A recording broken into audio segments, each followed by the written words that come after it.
Fala pessoal, tudo bem com vocês? Então, galera do oitavo ano, segue um vídeo de apoio para que vocês possam entender melhor a economia rural do continente europeu. Bora lá?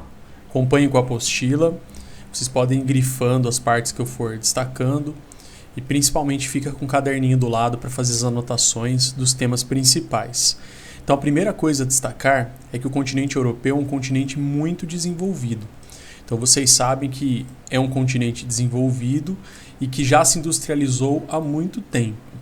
Mas uma característica física da Europa é importante quando a gente fala sobre agropecuária, que é a questão do espaço físico para as plantações, para a criação de gado e tudo mais. E também, pessoal, do relevo e do clima. Tá? Então isso aí são fatores que vão interferir sim na agropecuária no continente europeu. Então vocês podem ver aqui algumas paisagens e alguns tipos de agricultura, por exemplo aqui o cultivo de oliveiras, que é muito comum no sul da Europa, de clima mediterrâneo, além de oliveiras vinícolas para a produção de vinhos. E aqui você vê a paisagem dos Alpes com criação de gado, de altíssima qualidade. Vocês sabem que a Suíça se caracteriza pela produção de chocolates com matérias-primas de excelente qualidade, além de queijos também. E aqui, no caso, uma paisagem de colheita de trigo na Alemanha, utilizando máquinas com alta tecnologia. Então, gente, apesar deste módulo ser grande, tem as características principais que são justamente as que estão nos subtítulos. Então eu vou falar rapidamente sobre cada uma delas e também, quando tiver as atividades, eu vou comentar qual seria a resposta correta. Então já funciona como uma correção. Você ouve a resposta, pausa, cria a sua própria resposta, ouve de novo para ver se está certo e não se esqueça de dar o famoso certinho ao final de cada uma das atividades. Então, primeira característica da agropecuária na Europa, pessoal. Predomínio de pequenas propriedades. Na Europa, diferente do que acontece no Brasil, a maioria das fazendas, grande parte das fazendas, são pequenas. Então olha nessa imagem que legal, que dá para ver aqui, uma região da Itália. Cada pedacinho desse aqui é uma fazenda e cada fazenda dessa aqui tem um dono, geralmente é uma família que cuida da fazenda, com poucos funcionários e muitas máquinas. Se você ouviu o que eu falei agora, já é praticamente o resumo do módulo.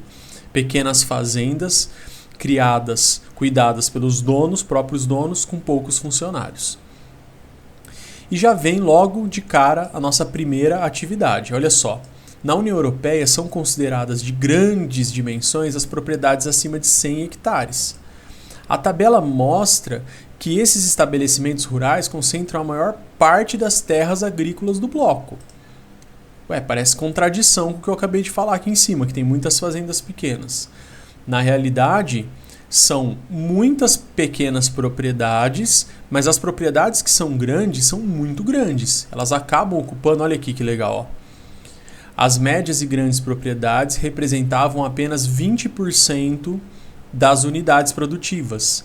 Então, se tivesse 100 fazendas na Europa, só 20 são médias e grandes. Mas essas fazendas concentram a maior parte das terras agrícolas, 87% da área total de agricultura. Mas do restante, gente, imagina só, 80% são fazendas pequenas, bem pequenininhas, porque elas vão ocupar apenas 13%, que é a diferença aqui da área total. Vamos lá.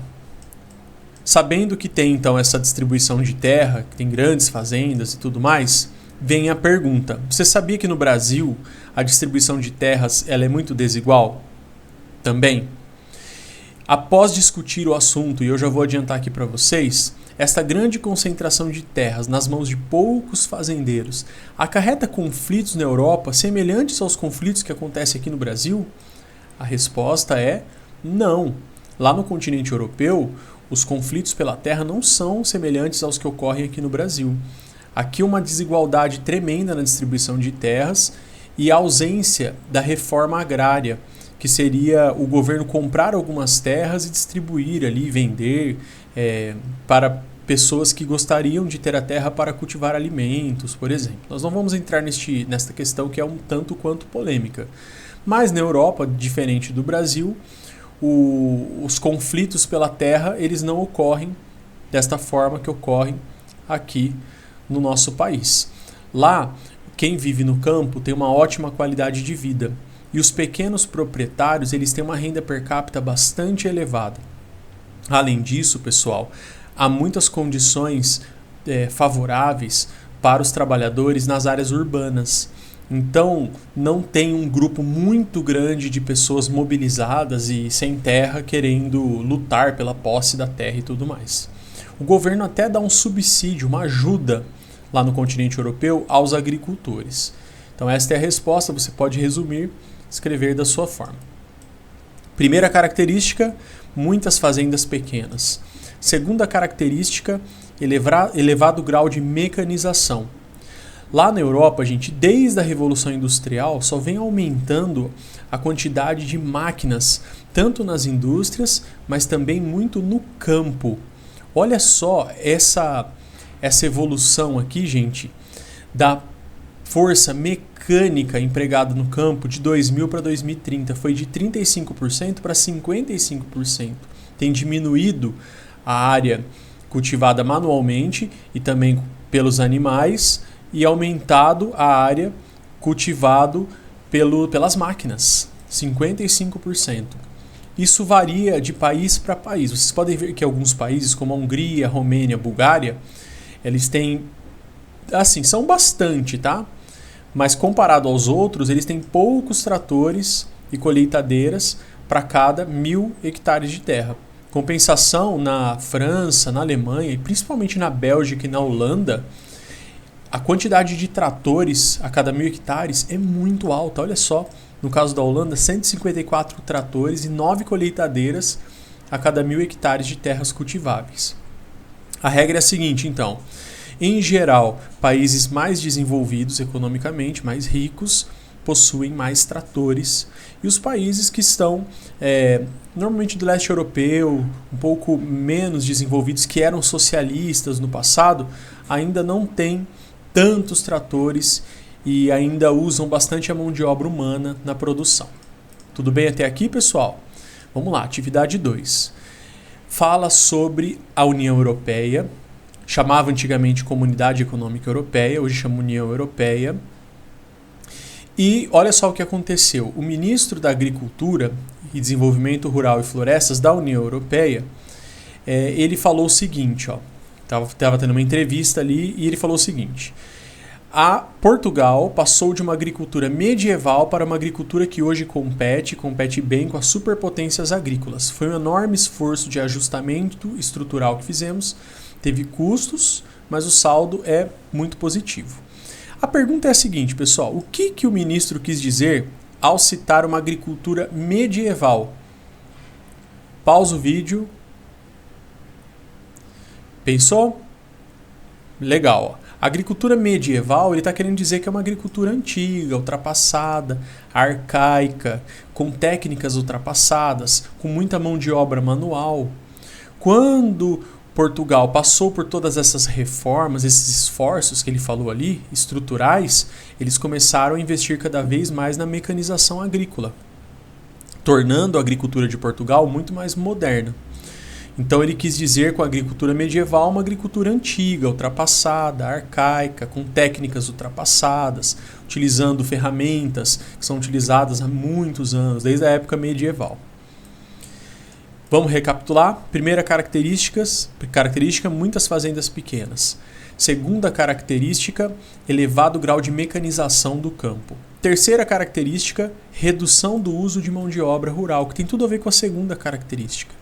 Quanto maior a mecanização rural, menor o uso de mão de obra no campo. Este é o resumo de tudo que vem pela frente. Quanto mais tecnologia, mais desenvolvimento, mais máquina, menos é necessário utilizar a mão de obra humana no campo. Fica bem nítido olhando essa tabela aqui, gente. Países menos desenvolvidos, e geralmente do leste europeu, como Geórgia, Albânia, Armênia, Romênia, eles têm uma elevada porcentagem da PEA, que é a população economicamente ativa, ou seja, as pessoas que estão trabalhando ou que querem trabalhar. No caso da Geórgia, por exemplo, mais da metade está empregada no setor primário. Isso quer dizer que está empregada na agricultura, na agropecuária ou no extrativismo, mas principalmente agricultura e pecuária. Por outro lado, países mais desenvolvidos como Bélgica, Áustria, Alemanha, Holanda e França, e até mesmo Itália, eles têm uma porcentagem muito menor de pessoas trabalhando no campo. Não é necessariamente quanto mais rico, menor, tá? É uma tendência, mas você não pode olhar a tabela e falar assim, então a Áustria é melhor que a Bélgica, que é melhor que a Alemanha. Não, a Alemanha, por exemplo, tem o maior PIB de todos os países da Europa, mas ela está aqui seguindo a tendência, baixa porcentagem de trabalhadores no campo. Legal, gente. Vocês podem ver até uma imagem que, se fosse em preto e branco, você ia achar que ela era lá de 1900 e pouco. Mas é uma imagem de 2012 na Romênia, se eu não me engano. Aqui, ó, na Romênia ainda tem muita gente que trabalha manualmente. Aqui vamos para a atividade 3, pessoal. Tem os 3 setores da economia. O primário, puxa uma setinha e escreve. É agricultura e pecuária. O secundário, indústrias. Terciário, comércio e prestação de serviços. Olha como na União Europeia, a maior parcela da União Europeia está empregada no setor terciário, ou seja, no setor de serviços. E apenas 4,6% está no setor primário, na agricultura e pecuária. Olha que facinho, gente. Primeira afirmação. O setor primário, ou seja, o trabalho na indústria, já está errado, galera. O setor primário não é indústria. Secundário que é indústria. Falso. Letra B. O setor primário europeu tem uma pequena quantidade de trabalhadores, certo? Seria uma pequena porcentagem, por apresentar elevada mecanização no campo, onde predominam pequenas e médias propriedades. Pô, faz total sentido. Certa resposta. Só troca a quantidade por parcela, fica melhor. Os países que utilizam muita mão de obra rural, em geral, são os menos desenvolvidos da União Europeia, como a gente viu acima. Em sua maioria, localizam-se no leste da Europa, como Polônia e Romênia. E a Polônia até que é um país que tem muita indústria também, mais desenvolvido, tá, gente? Mas está certa a resposta. Então ficou F, V, V. Vamos para o próximo. Recapitulando. Muitas fazendas pequenas, muitas máquinas, poucos trabalhadores no campo. Quarta característica, exploração direta da terra. Já falei lá no começo. Se tem uma fazenda pequena e tem um trator, qual a necessidade de contratar um monte de trabalhadores? Então, quem cuida da fazenda é a própria família. A família, o que tem acontecido na Europa? Está até aqui nesse trechinho aqui. Um dos problemas é que as pessoas estão envelhecendo muito na Europa e os jovens, eles não querem muitas vezes continuar na área rural. Então você vê aqui essa senhora trabalhando, provavelmente deve ser ela, o marido, e os filhos devem morar nas cidades. Mas, gente, a condição de vida lá é muito boa, tá? Das pessoas que vivem no campo, sem dúvida nenhuma. Olha só, pra vocês terem uma ideia, aqui no mundo, em média, a renda média por trabalhador agrícola é de $13 mil por ano, a média mundial. Mas olha o que acontece na Holanda, por exemplo. Países Baixos, $45 mil por ano por pessoa. Para que a pessoa vai querer sair do sítio, gente? Então, como que eles conseguem produzir sendo que a fazenda é pequena e só trabalha a família? Utilizando o método intensivo de produção. Preste atenção que isso aqui já é a resposta do próximo exercício. O método intensivo significa que a terra é pequena, mas ela deve ser utilizada intensamente. Para isso tem que ter elevado investimento em modernização agrícola, eletrificação rural, quer dizer, todas as fazendas têm energia elétrica, mecanização, vocês já viram que são máquinas, técnicas de irrigação, que são as técnicas usadas para molhar o solo, principalmente em regiões secas, sementes selecionadas. Ao invés de plantar todas as sementes, eles selecionam as melhores sementes e plantam apenas aquelas sementes, para a produtividade ser maior. Armazenamento da produção em reservatórios adequados, silagem, adubação, zootecnia, utilização de pessoas capacitadas, por exemplo, médicos veterinários, para cuidar dos animais, para que eles tenham maior produtividade. Há uma necessidade de um mercado consumidor de alto poder aquisitivo. Isso significa que os produtos têm maior qualidade, mas eles são mais caros. E os europeus geralmente pagam por isso, gente. Eles pagam pela qualidade. Legal isso, né, pessoal? Então vamos lá. Atividade 4. Quais são as características da forma de produção agropecuária intensiva? São essas daqui, gente. Essas todas aqui. Vocês podem tentar fazer sem olhar e depois olhar para conferir. E qual que é a diferença para a pecuária extensiva, para a agropecuária? No caso da agropecuária extensiva, por exemplo, o gado ele é criado solto em grandes fazendas, não aproveita o máximo potencial do solo, não utiliza técnicas muito modernas, utiliza técnicas mais arcaicas, tradicionais, a produtividade é menor, beleza? Qual delas é mais usada na União Europeia? Óbvio que a agropecuária intensiva. Daí você pode colocar intensiva e justificar, escrever um pouquinho mais sobre este assunto. Vamos recapitular, pessoal?